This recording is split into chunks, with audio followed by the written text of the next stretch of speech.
All India Radio. Seithikadambam.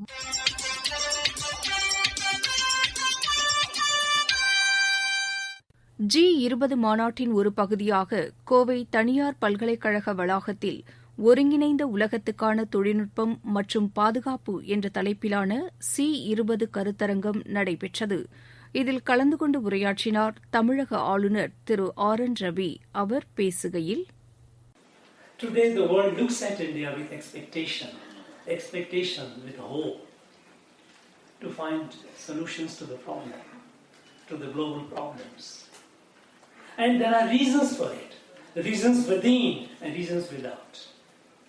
The way India conducted itself in global pandemic, the way when thanks to our scientists, when they invented vaccine, the way we distributed vaccines to the needy in over 150 countries.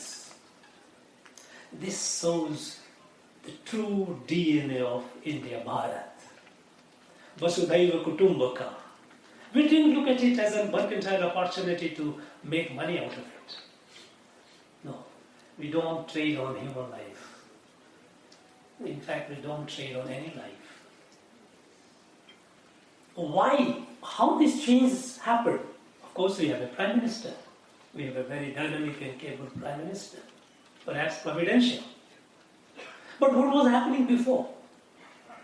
What was happening before? It falls in the model in which the government across the world has been functioning. The government across the world, they in their respective countries, they are well-meaning people. Well-meaning institutions, those who run the government are well-meaning people. But the approach has been government-centric. Governments believe, and our governments too, until the change happened, believe that government can drive the change, government knows what is good for the people, government knows how to bring that good to the people, and a kind of a patron-client relationship developed. Government became the patron, people became the client. But we know, especially those who are out of government and those who have been in government and had experience, they know that it is a paradoxical situation that the government, those who run the government, they are from the same very society. There is a disjoint. The priorities and prejudices of the government are not exactly aligned with that of the society. So when the government-centric approach was followed to address the problems of the society, the problems of humans, we made progress. We made significant progress, but the problems too kept multiplying. In fact, today, again we are in a paradoxical situation. When technology has led to a lot of growth, a lot of development,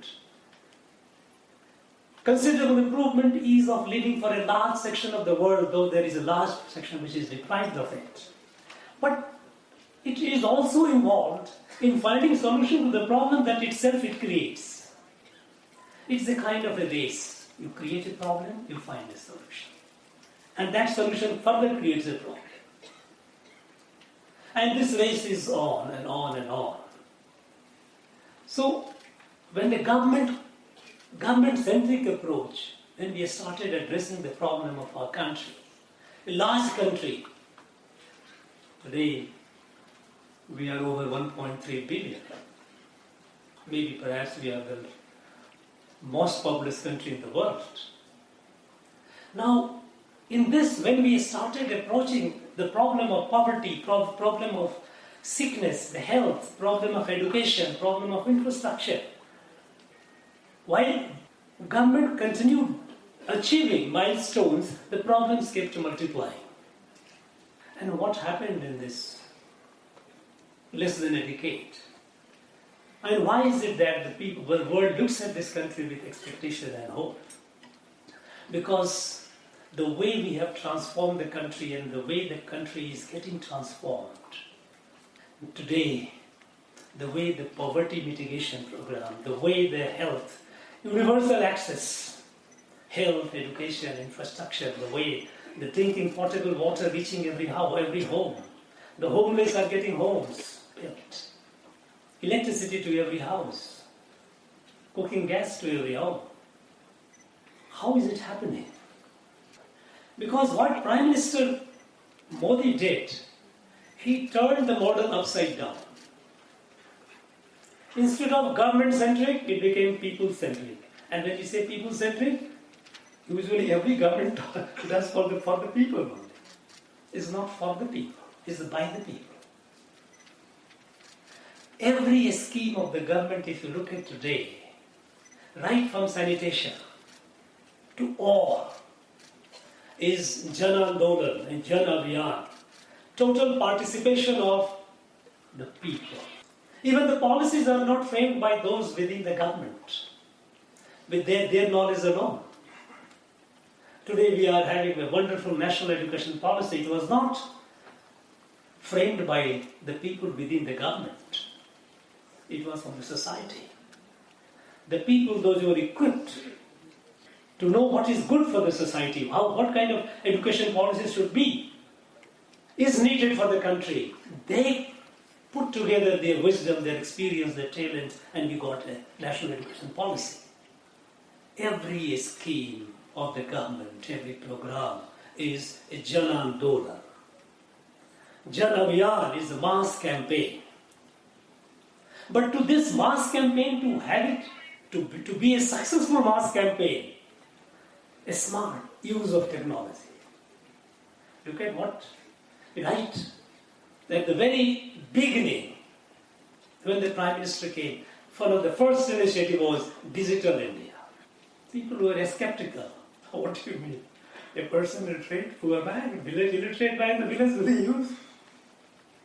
Today, we are the most digitalized country in the world.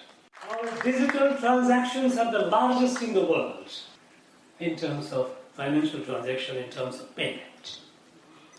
The person, the vendor on the street, vegetable vendors, uses electronic device, digital device to make the payment, to receive the payment.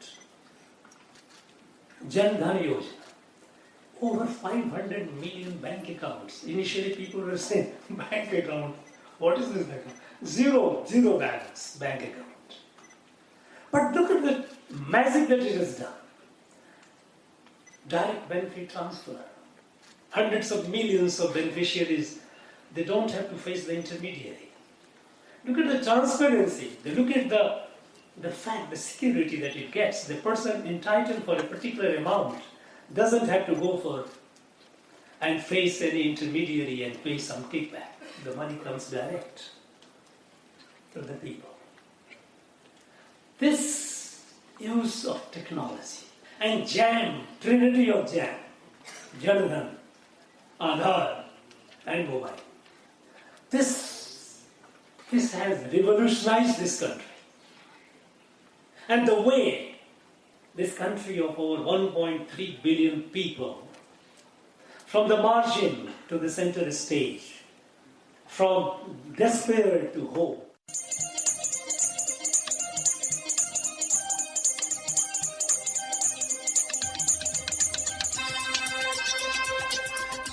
இத்துடன் இன்றைய செய்திக் கதம்பம் நிறைவு பெறுகிறது.